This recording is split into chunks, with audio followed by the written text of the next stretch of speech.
I think this is weird to say, but in a sense, I'm actually kind of glad that Kamala Harris lost the election.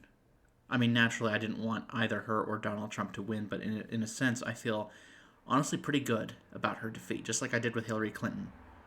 The Democrats, they puffed up their chest for so long that they're the natural majority party. Americans just prefer Democrats because more Americans are Democrats by that circular logic. And the Democrats lost the popular vote. I mean, and the beautiful thing is the electoral college wasn't close. You could blame third parties all you want. Give all the third party votes to Kamala Harris. She only flips Michigan and Wisconsin, and she still loses by a decent amount in the electoral college. And I think the best part is it shows that they're not a party of democracy. They forced a sitting president to drop out of the race despite the fact he won the most primary votes for a sitting Democrat in history. They tried to kick a former president off the ballot. And if you think he should have been kicked off the ballot, read the 14th Amendment. It's Congress's role to do that, not anyone else. This is a party that kicks third parties off the ballot, will try to. This is a party that has no problem trying to put their thumb on the scale. In 2016, what they did was they pretty much had the superdelegates just line up behind Hillary Clinton. I'm not saying the primary was stolen, but it's pretty clear that they favored her over Bernie Sanders when they should have just kept their mouths shut. I mean, whether or not you think they should have intervened or not, it looks bad for the candidate you're supporting because it looks like you're going to try to sabotage the other side. And I mean, that's why I don't understand why they thought they could get away with it is, well, if you do get caught, people are going to be mad at you and they're going to want to sabotage that candidate as revenge. Even though the vast majority of Bernie voters voted for Hillary Clinton in 2016, they still get the blame, even though it was her who lost.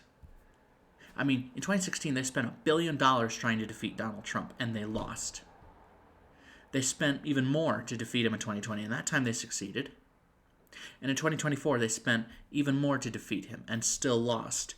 So, I mean, overall, it's a pretty bad return on investment. This is a party that talks about campaign finance reform, yet they take money from special interests, just like their Republican counterparts, and then they want to talk to us about democracy. They're the party of voting rights. Unless you don't want to vote for us, then we'll kick everyone else off the ballot. We're the party of respecting election results. Unless we think the incumbent president is too infirm to run, then we're going to browbeat him into dropping out. And then we will not allow an open primary. We will force the sitting vice president of a historically unpopular administration onto the ticket. And then we're going to be surprised at how could she have lost? How could she have lost? You're telling me that the vice president of an administration that people want to get rid of, you're telling me that people voted against that because she literally said, I don't know, to the question of what would you have done differently from Joe Biden. To me, as soon as that happened, I knew she was done for. And then there was the whole Kamala is for they, them, President Trump is for you. This election was a joke. And I'll get into Donald Trump and the Republicans in another video. But for the Democrats, this was a joke. 4 years ago, I seriously couldn't have imagined anyone wanting to vote for Trump, both out of being tired of him and thinking he couldn't win. And then just seeing how Joe Biden absolutely pooped the bed and then left it for Kamala Harris to clean up. I know people are joking that he voted for Trump, but I don't care if he didn't. It would be funnier if he did, and I wouldn't blame him. But the Democrats should have mopped the floor with him. I think if they would have told Biden firmly, Joe, we like you, but you're too fucking old. Sorry, pardon my language. Joe, you cannot win. You've done good work, but you just can't win. We're not convinced that you've got another election and another term in you. If he would have not run for re-election, and if they would have said, Kamala, you can't run too because you are more unpopular than him, I think any candidate who would have gone through the heat and fire of a primary, an actual honest-to-goodness primary, would have defeated Donald Trump because that person would probably not have ties to the administration, and they would probably be chomping at the bit to say, I would have done this differently. When people don't get what they want from the usual suspects, they will go somewhere else. It is not that hard to understand. It shouldn't be.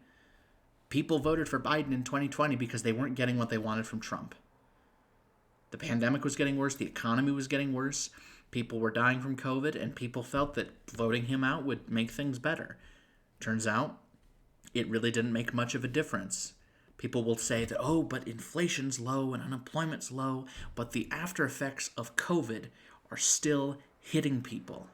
Housing is still unaffordable. Inflation is still hurting people. Even if it goes down, the effects of inflation and the cost of living, people are still feeling it. And it's going to be kind of baked in at this point that the people who want to fire the sitting president are still going to punish him in terms of his approval rating, even though he dropped out almost 5 months ago. And to me, if I were Joe Biden, and thankfully I'm not, but if I were him, I would have fired Janet Yellen. I would have cleaned house in terms of the economic side of the cabinet. And then in terms of foreign policy, firing Antony Blinken as Secretary of State, Lloyd Austin as Secretary of Defense. He should have fired Lloyd Austin. And to me, that just said that Biden was too unwilling to discipline his own administration. Your Secretary of Defense didn't tell anybody that he's in the hospital so that the Deputy Secretary of Defense can step in as on an acting basis. And the thing that people need to really, really hammer home here is that this Democratic Party has an entitlement problem, just like the MAGA Republicans, and I'll get into that in another video, but the Democrats believe that if you don't vote for them, you're automatically voting for the other side. So they felt too lazy to actually say that if you vote for Kamala Harris and Tim Walz, things will actually be different. I mean, I was laughing at when he said, they're eating the dogs, they're eating the cats, they're eating the pets of the people that live there. That was an answer on immigration. That was an answer he gave. Kamala Harris hardly gave any answers. Oh, what are his policies? What do you mean, what are his policies? We've been hearing this man talk for 9 years nonstop about his beliefs and what he wants to do. And yes, he's a flip-flopper. Yes, we get it. But that means you better have a damn good alternative in terms of what you want to do, in terms of what you stand for. And when you're like her, and you say what she said, that she wanted to abolish private insurance, pay for transgender surgeries, even though she prevented California from doing that as state attorney general, you have the kind of record where she has, where she seemed out of step with the liberals as DA and as state attorney general, and then she becomes a senator and she moves hard to the left while she's running for president the first time and couldn't even make it to Iowa, and then she moves more to the right to try to be more mainstream. Donald Trump and Joe Biden have this what you see is what you get kind of thing. Kamala Harris does not. And fairly or not, they weaponized it well. And I think that the only way the Democratic Party can rebuild or be better is get rid of the delegates. As far as I'm concerned, they should, you're really a party of democracy, then you should be having national primaries, using instant runoff voting to decide who will actually get the nomination, and actually let minor candidates in your own party debate the major ones. Stop canceling primaries to benefit the sitting president when you have a sitting president. Stop trying to sue third-party candidates off the ballot. If you really think that Kamala Harris or whomever the Democratic nominee is has a better shot at winning than the Green Party candidate, or if you think that they're better than the Green Party candidate on policy, then you should be able to convince voters that in a debate.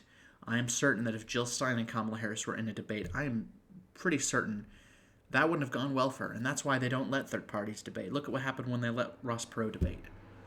They never made that mistake again. And I understand that the third-party choices of this election were not great. Trust me, I know. But the Democrats needed to lose in order to understand that this Obama coalition eventually was going to crumble, and it did. And saying you want Palestinians and black men and Mexican men to be suffering under Trump makes you racist. How could they vote for Trump? How could they not? The message that she was giving, how did you think that was going to go? Obama was talking down to black men for even considering voting for Trump. What did you think was going to happen? For 8 years, they've demonized men. You know, we'll choose the bear. All men, they'll say. What did you think was going to happen? And then they assumed that Gen Z would be the solution to all their problems, that Gen Z would vote so hard for the Democrats that the Republicans would be like in a permanent minority. That was never going to happen after 8 years of these right-wing podcasts or conservative podcasts. That was bound to have an impact. I remember I watched a few of those podcasts in 2016 and 17 and even a little bit in 15. I mean, my politics were pretty different then compared to now, and I'll go about that another video. But, you know, these people, the Republicans, and I have to say this about Donald Trump, the president-elect, he ran a phenomenal media campaign, taking her own words from 5 years ago and weaponizing it against her. Brilliant. Using the internet to connect with voters rather than just dropping off physical literature. Perfect. Absolutely perfect. Was it the most disgraceful campaign he ever ran? You betcha. So what does that say? That the campaign of Kamala Harris lost to that. So I think the Democrats deserve to lose the election, and I think that they should take the time to actually learn something, but given the fact they didn't learn the first time, I have no confidence they'll learn the second time.